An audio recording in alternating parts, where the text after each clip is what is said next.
अच्छा, दुनिया का सबसे पावरफुल हथियार पता क्या है? शिक्षा। और आज दिखाता हूँ अपना देश शिक्षा पे क्या काम करता है। तो सबसे पहले चलते हैं अपने शिक्षा मंत्री पर।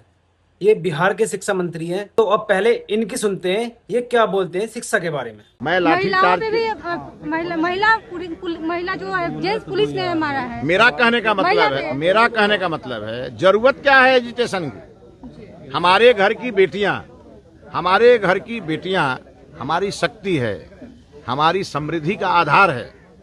और उन बेटियों को क्या जरूरत है सड़क पर आने का भाई, जब नारी शक्ति बंधन के लिए मोदी जी खड़े हैं। अपने हक के लिए आपको हक तो ऐसे ही मिल जाएगा।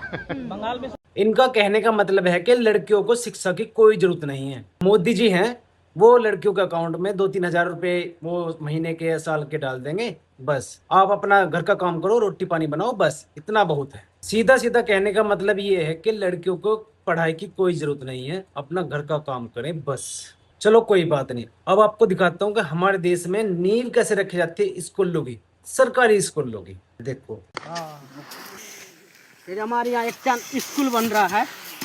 कम से कम 1947 से के बाद पहली बार 60-70-75 सालों के बाद यहाँ ग्राम पंचायत चिंगेर में एक स्कूल आया है, वो भी ढलाई वाला स्कूल तो आया है। ढलाई करने के लिए नीचे से कलम देकर मजबूत बनाया जाता है। यहाँ पर नीचे सिर्फ ना बिना रिंग का राड खड़े करके मात्र ऊपर मिट्टी पाट कर दीवार दिया गया है। सीधा सीधा कहने का मतलब ये है कि बच्चों की जान जाए तो चली जाए, कोई फर्क नहीं पड़ता। आप स्कूल बना के दिखा दो बस कि हमने स्कूल बनाया है, चाहे वो किसी भी प्रकार से बनाया हो। ऐसे बहुत से उदाहरण हैं जिसमें स्कूलों की छत गिर जाती है। एक तो था राजस्थान से, जिसमें 7 बच्चों की मौत हो गई। एक ये रहा, ये देखो। ओए गिर रही है दीवार पट्टी कर रही है। देख लिया। चलो अब दिखाता हूँ स्कूलों में शिक्षा क्या दी जाती है। यो देखो, भारत माता की बिहार का योगी जिंदाबाद, बिहार का योगी जिंदाबाद, बिहार का योगी सम्राट चौधरी बिहार का योगी सम्राट चौधरी जिंदाबाद। ठीक है ना? अब इन्हें अभी से सम्राट चौधरी जी के लिए तैयार किया जा रहा है, जबकि स्कूलों में बच्चों को राजनीति से दूर रहना चाहिए, लेकिन फिर भी इन्हें राजनीति में धकेला जा रहा है। और यही नहीं, कुछ स्कूल ऐसे भी हैं जो शिक्षा के नाम पे सफाई करवा रहे हैं। देख लो।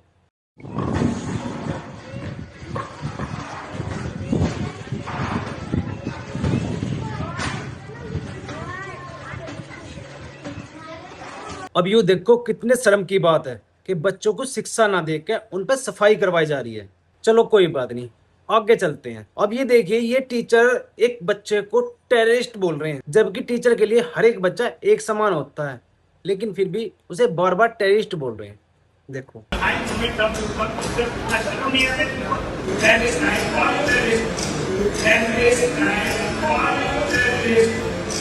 अब ये टेररिस्ट जिसे बोल रहे हैं ना, वो एक मुस्लिम बच्चा है और ये एक बड़ी यूनिवर्सिटी के टीचर हैं। देख लिया अपने देश में शिक्षा का हाल। अब दिखाता हूँ दुनिया का सबसे कमजोर हथियार, जिसे हम धर्म बोलते हैं। धर्म के नाम पर किसी को बेवकूफ बनाया जा सकता है। तो सबसे पहले यह वीडियो देखो। कृपा बनेगी, चिंता ना करें, पूर्ण रूप से आराम लगेगा। जो बच्चे की जो शादी में विघ्न आ रहा, कृपा बन जाएगी। दोस्त की भी सारी समस्याएं सही होंगी, चिंता ना करें, उपाय करें। उपाय करने से ही सारे कार्य सिद्ध होंगे। अब देख लो, जहां इन बच्चों को स्कूल जाना चाहिए, वहां बच्चे दूसरों का भविष्य देख रहे हैं। और हाँ, दूसरों का भविष्य ठीक हुआ ना हुआ, पर ये अपना भविष्य ठीक कर लें, क्योंकि हमारे देश में अंधविश्वास बहुत है ना मानते तो यह वीडियो देख लो। अब यहाँ इस औरत पर ध्यान दियो। इस औरत ने इस बाबा के पहले पैर धोए हैं, फिर उन पे माथा लगाया,